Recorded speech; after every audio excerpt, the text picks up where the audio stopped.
Bismillah ar-Rahman ar-Rahim. Alhamdulillahi Rabbil Alameen. Wa salatu wa salam ala Nabiyyina Muhammad wa ala alihi wa sahbihi ajmain. Assalamu alaikum wa rahmatullah wa barakatuh, and welcome to the NGS Podcast. I am very honored and privileged today to have as a guest Professor Najati, who is the founder of the 5D thinking model. He's joined us today in the school to learn about our programs here at NGS and also to share with us a little about the 5D thinking model. So welcome, Professor Najati. Thank you very much. It was a great pleasure to be here and see your excellent schools.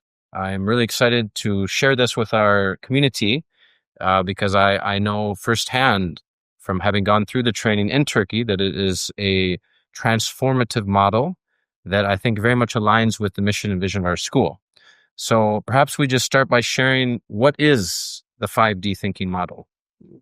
So essentially, 5D thinking is a thinking model, in a way inviting us to think in terms of looking at the creation, looking at the life, looking at the event, and try to go beyond what appear to our naked eyes and drive some meaning from that. So in a way that our motto is that the universe is like an elegant, meaningful book. And for a long time, we've been treating this book just a piece of paper with some images with no meaning. So in 5D, we try to, in a way, provide a lens with which, when you look at the flower, you will see a love letter coming to you from the Creator and telling you that it's me who created this beautiful flower. It's me who knows you and create this beauty for your enjoyment. It's me expressing my love and compassion and care for you. In a way, that flower becomes a means of communication and means of connection with Creator. So essentially, we argue in 5D the problem that we have in modern time is the connection problem. So we lost connection with the Creator, and because of that, we get all other problems. So 5D is a way of reconnecting to the Creator through creation. And in this regard, we say, if you connect to the Creator without creation, it will be reconnection. So the best way is to look at the creation and see the sign, as the Quran says, look at them as an ayah and read the meaning and connect to the Creator through the creation under the guidance of the teaching of the Prophet and the light of the Quran. Beautiful. So one of the things that I found really interesting in the course is that I think in the first day, you start to look at this idea of hidden secularism in the curriculum. And what surprised me was that I looked even at some of the textbooks we have in an Islamic school and many other schools that I've seen, and there is no connection to the Creator. So it's very much a secular worldview, but the language is kind of hidden and couched. So you might think on first glance there's no problem with it. So for me, that was one of the big unlocks. And perhaps you could talk a bit about that and kind of what you observed, where Islamic schools might say, look, there's no problem because we're teaching this curriculum, let's say an American curriculum, and then we're adding on a Quranic reference or a hadith. But what is the problem with that approach? I think the problem we see essentially, the modern knowledge is largely produced in the West. And in the West, as they produce this knowledge, they produce based on the dominant worldview, which is a secular worldview, has no connection with Creator. And since, the Middle Ages, as the West succeeded in science and technology, the rest of the world largely just import those ideas from the West, and the existing Western secular knowledge is really is completely disconnected from the Creator. So it's not only disconnection, there is a misconnection. So essentially, when we look at in Islam before the West, during the golden age of Islam, we see Muslims were actually doing excellent in science. They were the one essentially, in a way, inspiring the West to really, understands the importance of knowledge and science. But when Muslims were doing science, they were not doing science as we do in modern time, because God was everywhere. The science was a way of really connecting to the Creator. Science was a way of studying the creation and see the signs of God in the creation. So therefore, you will see those scientists that are very like Ibn Sina, that would be very, very advanced, accomplished scientists. But you will find out they were harmful. They were actually very religious people. And there was no separation as we have it in modern time, that you just go and specialize in science and you're really not, in a way, studying, let's say, Islam. There was nothing, because they see those in a very holistic and united way. So the problem that we see with the modern education, when it teaches us about creation, it cut connection with Creator. So essentially, when we send our kids to schools, the schools are introducing our kids about the universe and tell them what the flower is, what water is, what the sun is, what the moon is, what the cell is. So it's in a way that you basically take those kids and have them to have a journey in the universe and to get to know things. The problem here, that as you introduce the creation to the student, you're introducing in a language that we call a secular language, in which that you completely disconnecting from the Creator. So not only you're disconnecting, you're misconnecting to the other gods that Quran we call Tawheed. And the Quran is very explicit on that one. And essentially, we find out the Tawheed of a secular education is really mother nature, is causation, cause and effect, or chance. So we call this as like a secular trios. So essentially, we find out this is when the kids are learning about, let's say, seed, about the plants, about the solar system, about the water cycle, whatever they study. So they are learning about those as how those come into existence and sustain itself through a natural process, natural laws, certain forces, or a cause and effect. There's absolutely no room for Creator. And not only that, even most Muslims think that this is really not place to, you need to bring God into the class. In science class, no need for God, because science is all about an objective observation of the fact out there. That's not true. Science comes with a particular ideology, particular worldview.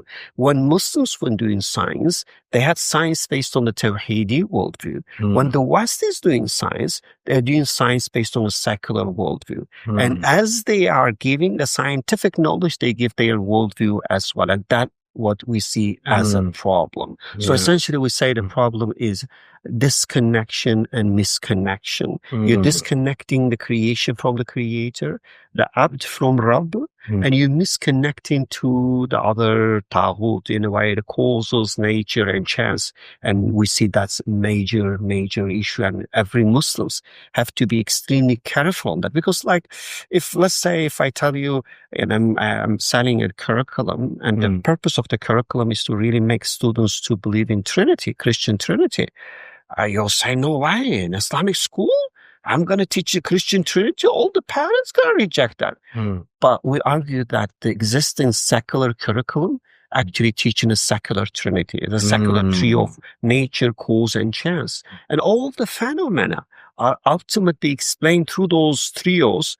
And ultimately, when they go through this education, they don't see any point or any sign to connect to the Creator. Wow. So in a 5D, we essentially provide a lens through which you connect the dot and you connect everything to the Creator. So the idea of this poisonous foundation and the problem with just sprinkling often Hadith and Quran is something I often see happening at schools. Yeah, essentially, we see in many Islamic schools what they try to do, they get this Western curriculum and then they add some ayah and hadith. They call Islamicizing that.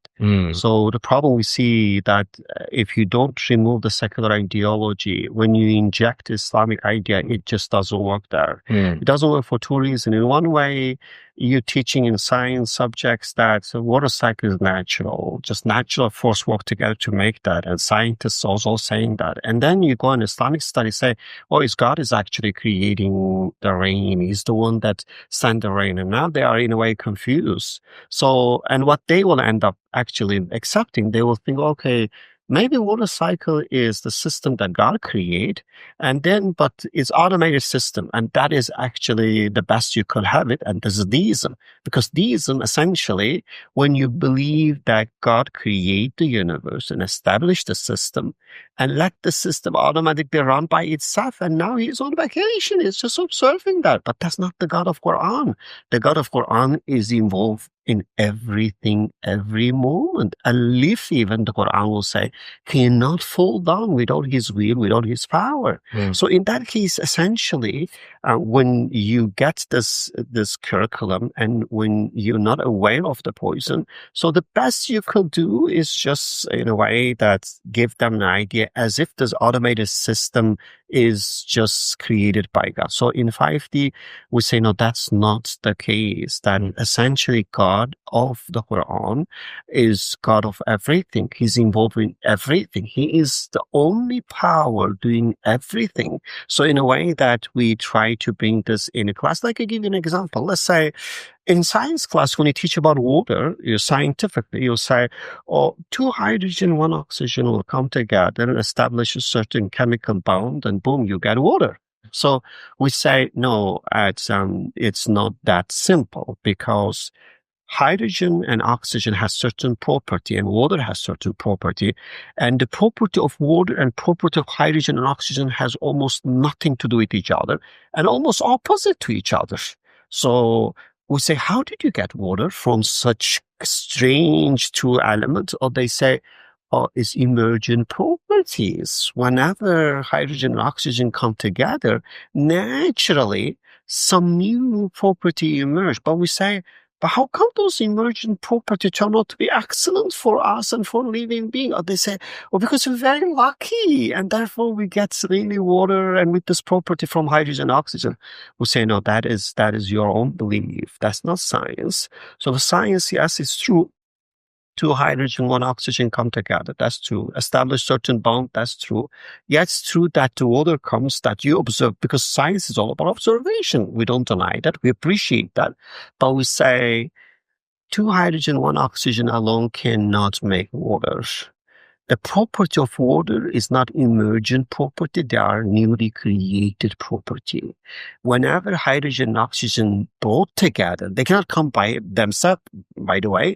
They're brought together, but even the outcome is not the effect of the hydrogen and oxygen, is a newly created outcome. So then we say, don't teach this as emergent property. Teach this as a newly created property. Then in this case, as you teach the science of water to your students, don't teach the secular belief about how it comes to be.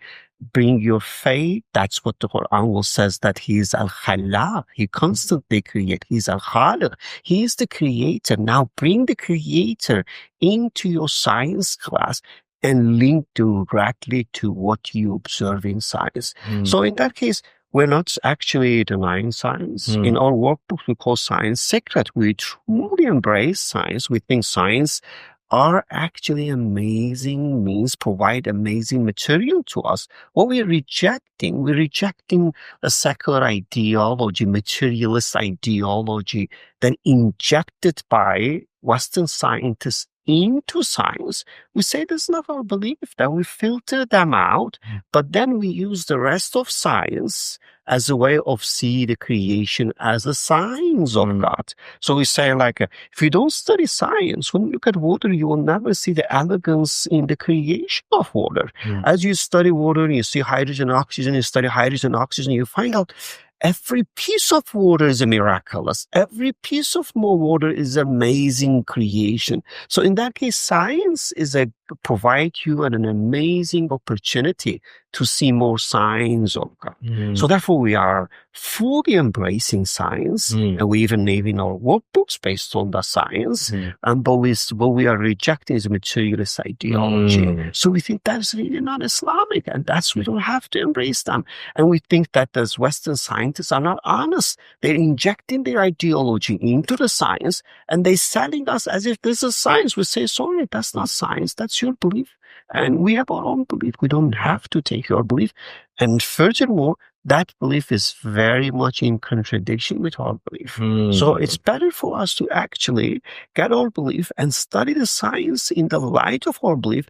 It will make much more sense in this regard. Both the science will make sense and our belief will make sense as well, because the science will become science for your belief. And then through the light of belief, science will make more sense now, rather than bringing this nonsense concepts. And in the name of science says emergent property, I call it's like hocus pocus property. Where did you get that one? And this is complete nonsense. And I'm not supposed to really teach nonsense, but when I say this is a newly created property, there is an infinite power behind that. That makes much more sense. So to me, is that to bring God into the science is absolute necessity.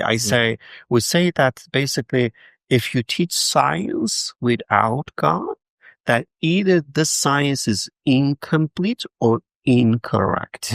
So, and therefore it is mandatory for you, if you want to teach a true science, then you need to bring God into the science class. You cannot just say, what is a science? This is chemistry. This is biology. I can go and teach. No, because you cannot answer how question without bringing God into the picture. And if you try to explain the how question in science without God, then you're going to bring the other gods. That's nature, mother nature, or material causes or chance. But we say that's not our gods. And that's against, that's the Tawheed in Quranic sense.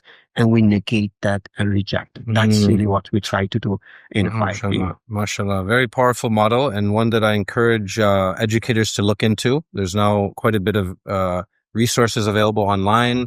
You're providing trainings. And I'm hoping it's something that we can explore here in the NGS community too, because it's very much aligned with what we're trying to do. Yeah, I think, thank you very much. I had a tour and try to understand what you're doing here. I truly believe that, you have an amazing and an excellent school with a very, very good mission and vision and intention. And the way I look at your 5E, 5 E's of inquiry. Yeah, 5E are quite, there's, a lot of those elements are very much in line with the 5D. So essentially, I will say the way I look at it, that, you could easily incorporate 5D and take it your model to just the next level. You're not going to replace that because you're already doing that, particularly at the kindergarten.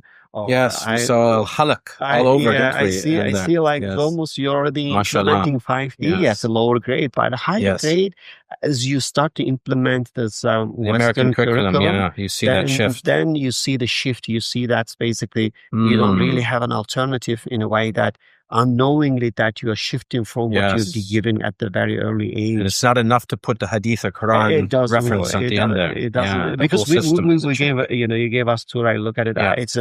It's not going to work to just bring an ayah and hadith, because again, let's say the example of water cycle you mentioned. So if you're going to explain water cycle as a natural cycle, why you need God? Yes. You only need God is the beginning. He create that one. But the Quran refers to the rain as the direct mercy of God, an act of God, and creation of God all the time in many verses. Yeah. So this is more of a mechanical God that makes the clock and sets it. Exactly. But the water cycle is like to say, once upon a time, God set the whole system, and now the whole system automatically run. Yeah. It's Doesn't need him anymore. It's like this. Like, let's say in your house there is utility services, water services, and someone every day maintaining that. But you come to your house, you start to believe that, oh yeah, someone established this water system, water utility system,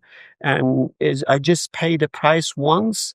I don't need to pay any utility bill anymore. I accept that there is a company built that, and when your bill comes again, you reject to pay that. But the problem is that utility services has to be maintained almost every day. And actually, the water cycle is not like this even. The water cycle is something that, God will create the utility, the water distribution system, and then he will dismantle it after that.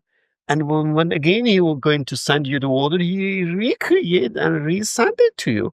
So who is doing that? Who is behind that? So in a way that when we don't really see and connect to him, then we might, for once, acknowledge God. It's like you pay the bill once, but your bill come every month. You're supposed to pay monthly bill because there is a continuous services for you. So God sustain us and sustain everything every moment, every day.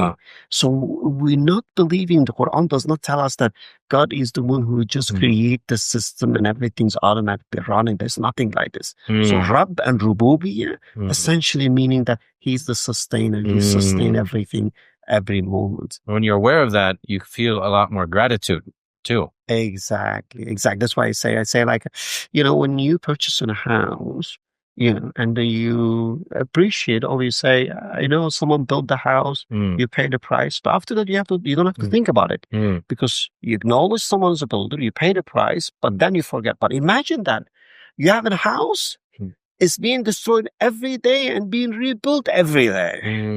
So that now your sense of appreciation is completely different. Every day you have to remember the builder of the house and be thankful or pay or do for that. That is the dynamic creation. That's the name of Al-Qayyum. That's how the Quran described the creation. The Quran described everything for us. But once we lost the sense of, reality and see everything as a static and then just, establish like a clock and go, we really have difficulty to truly appreciate what is granted to us. Yeah, you acknowledge once and after that, it's over. But you're building your body, your cells, the whole universe is being renewed every moment. And you're enjoying this. How can you not be thankful for that? It's not that he just gave you once upon a time. It's giving you every day. And without this, you can't do anything.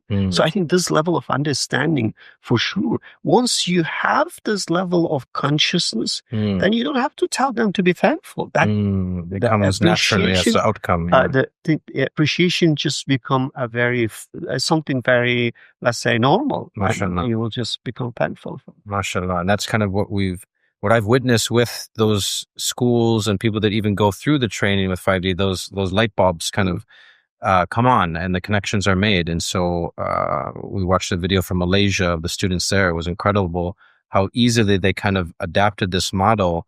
And through almost any lesson, you can start to make these connections. So it is something I hope that we can explore here further. And like you said, I think it very much will fit into what we're already doing and really enhance it and make sure that connection is very intentional, inshallah. Recently, one of our workshops, there was one educator from Malaysia joining that.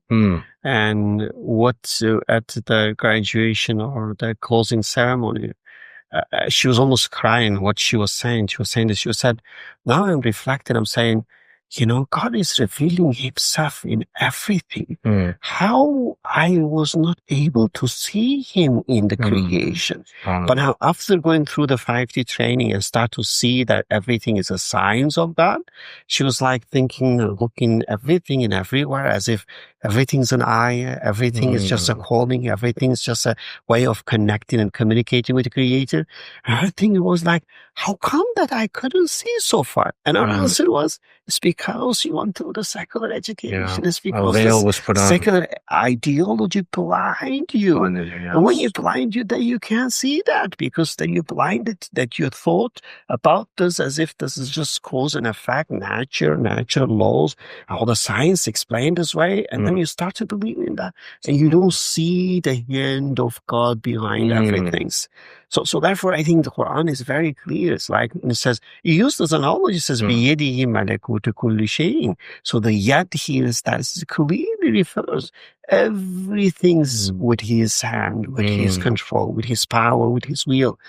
That is the part that's really missing, and that's the part we really try to bring into the picture again through the 5D. And even now 5D thinking is available, there are parenting workshops too. So this is another recent kind of iteration of the program, which I think is great, because then you can reinforce it at home too. And I think that was really interesting in a way, because the point is that in 5D we provide a lens. Now, when you get the lens, whatever you do, you can start to look at your job in a different way.